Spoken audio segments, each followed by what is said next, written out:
Hi, this is Jaya. In this video, we shall see the summary of Parthiban Kanavu by Kalki.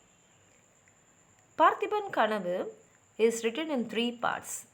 Kalki has written many novels and short stories, and more than that, he has written three famous historical novels: Parthiban Kanavu, Sivagamiyin Savadam, and Ponniyin Selvan.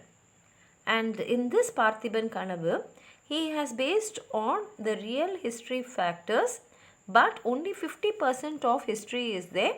Remain 15% is his imagination, and the story is based on the Pallavas and the Cholas.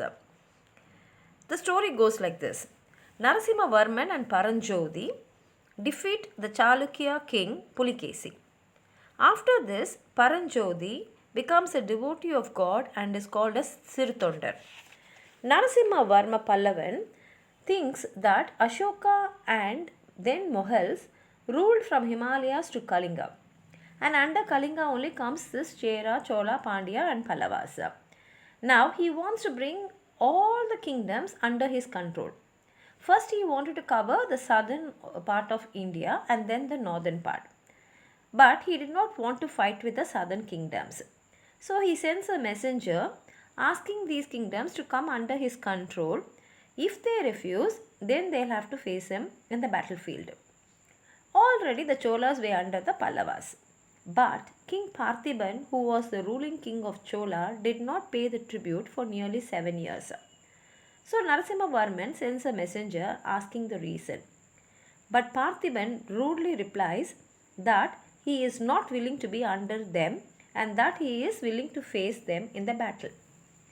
Parthiban's brother Marappa Bhupati refuses to join him because the Pallava kingdom is stronger than them, and if they are going to fight with them, it will definitely pave way to their death. So Parthiban has no choice but to go to the battlefield alone and face his defeat. While he is on his deathbed, Shivan Adigalar comes and meets him and asks for his last wish. Parthiban says that his only wish is that Chola kingdom must be an independent state. And he also says that this is the message he had told to his son and taken a promise from his son that he will rule an independent state. And adding to it, he says that the sword of King Karigalan and a copy of Tirukural is kept in a box and preserved and protected by them. And he says it is a shame to use King Karigalan's sword when they are under another kingdom. And these two should be kept carefully, and once Chola kingdom becomes an independent state, the ruler of Chola kingdom can use the sword. Saying this, he dies. Shivanadigalar now goes to Arunmozhi Devi, the wife of King Parthiban, and tells him about Parthiban's last wish. And he also promises that if Prince Vikraman is given to him, he will bring him up as a strong and brave soldier so that in future he may even win over the Pallavas. Hearing this, Arunmozhi Devi hands over her son Vikraman under his care. Shivan Adigalar keeps his promise and trains Vikraman and makes him a strong soldier. Now Marappa Bhupati repents for his behavior and joins Vikraman and prompts him to go up a hill where the Pallava flag is hoisted and tells him to bring down that flag and hoist their flag.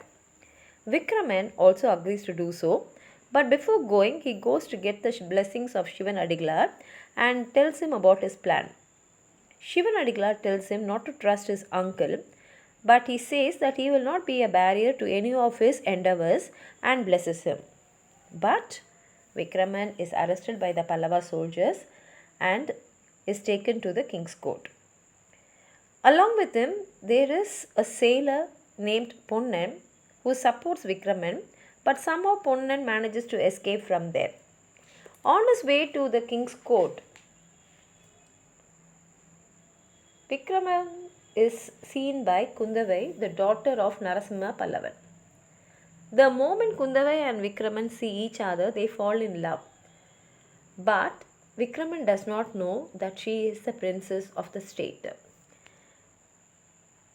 King Narasimhan questions him about his action, and Vikraman boldly replies the Chola Empire will not be under Pallavas and that he is prepared to face any punishment for what he has done.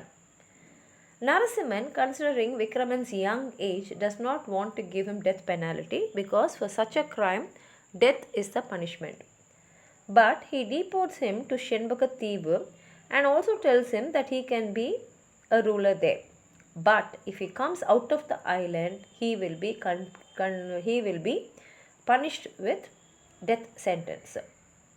At the same time, there are a few confusions happening in the Pallava and Chola kingdoms. One person called as Kabala Bhairavan creates a new religion and says that goddess Kali should be worshipped by offering human sacrifice. Narasimha Pallavan wants to stop this human sacrifice. There are also rumors which say that Shivan Adigalal only betrayed Vikraman and he is also planning to destroy the Chola Empire. Even Kundavai believes this and informs about this to her father. But Narasimha Varman says that no one who is a devotee of Lord Shiva will do such things, but he promises to probe into it and arrest Shivan Adigalar. Sailor Ponnan also doubts Shivan Adigalar, and at this time Kabala Bhairavan kidnaps Arunmuri Devi. After 3 years of living in Shenbaka Vikraman comes out as a jewel merchant. Since he is disguised, no one is able to identify him, but Kundavai and Narasimha Varman take a look at him and they have their own doubts. Kundavai comes and meets him as the princess maid and asks him to bring his precious stones to the princess' palace in the evening. But Vikraman goes to Urayur, which is in the Chola kingdom. But on the way, thieves attack him and try to rob his precious stones. At that time, Narasimha Pallavan comes there and rescues him. He also gives him a horse through which he can reach Urayur. Kundavai meets Bharaba Bhubati and asks him to prove that Shivan Adigalar only prompted Vikraman to fight against Pallavas, because only then Vikraman can be made free. Since Maraba Bhubati also does not like Shivan Adigalar, he starts searching for him. And at this time, Kabala Bhairavan calls Maraba Bhubati and asks him to sacrifice Vikraman to goddess Kali.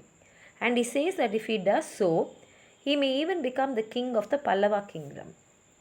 And while crossing the river to reach Urayur, Vikraman gets caught in a flood. Sailor Ponnan saves him, and he also informs him that his mother is kidnapped and all the blame has fallen on Shivan Adigalar. And he also says that Maraba Bhubati has received honorable post in the Pallava kingdom. Hearing this, Vikraman gets angry, but he falls sick. So Ponnan leaves him in a cave and goes out to seek medical help. Kundavai and her brother Mahendran comes that way, and hearing the babbles of Vikraman, come to the cave and take him to their place. Ponnan is happy that Vikraman is in safe hands. Kundavai also realizes that the merchant is actually Prince Vikraman. And now what happens is Ponnan and Shivan Adigalar, they go to save Arunmuri Devi, but Shivan Adigalar gets caught. Hearing this, Vikraman goes to rescue Shivan Adigalar because he has gone there only to save his mother. But Marapa Bhubati stops him and arrests him. Kundavai tries to help Vikraman, but Marapa Bhubati says that it is Mahendran's order and therefore she should not use her power. But Ponnan somehow comes there and rescues Vikraman, and both of them go to rescue Shivan Adigalar. Kabala Bhairavan tells to Vikraman that if he offers Shivan Adigalar to goddess Kali, he can be the king of both Chola and the Pandya Empire. But Vikraman says that he is only a magician and therefore he is not trustworthy. Hearing this, Kabala Bhairavan says that even the Shivan Adigalar is a fake one. At this time, Paranjoti comes there and reveals that Kabala Bhairavan is actually Neelakesi, the brother of Pulikesi, and that he was the root cause for all the mishappenings in these states. Marabhupati also comes there and says that he was wrongly influenced by him. At this time, someone stabs Marabhupati from behind. But before dying, Marabhupati asks Vikraman to forgive him and also kills Kabala Bhairavan. Paranjodi chits Vikraman for leaving Shenbagativu and says that since he has not obeyed the order of the king, he has to face his punishment and takes him to Narasimhavarman's court as a prisoner. Shivan Adigalar is also in the court. Now, Shivan Adigalar removes his disguise, and to everyone's surprise, they find that Shivan Adigalar is none other than Narasimhavarman himself. And Narasimhavarman reveals that in order to keep his promise to King Parthiban, he had to be disguised as Shivan Adigalar for a long time. And now it is time to give the punishment to Vikraman. And since Vikraman had disobeyed the king's order, he has to face lifetime sentence. Hearing this, everyone is shocked and sad. But he says that this life punishment is marrying his daughter Kundavai and ruling the Chola kingdom as an independent king. And with this, the story ends there. It's actually a very lengthy story. I've just taken the important points and given the outline of the story as a short summary. If you have anything more to add on to what I've said, please write it in the comment box. Like the video, share it with your friends, and if you have not subscribed my channel, please subscribe. Thank you.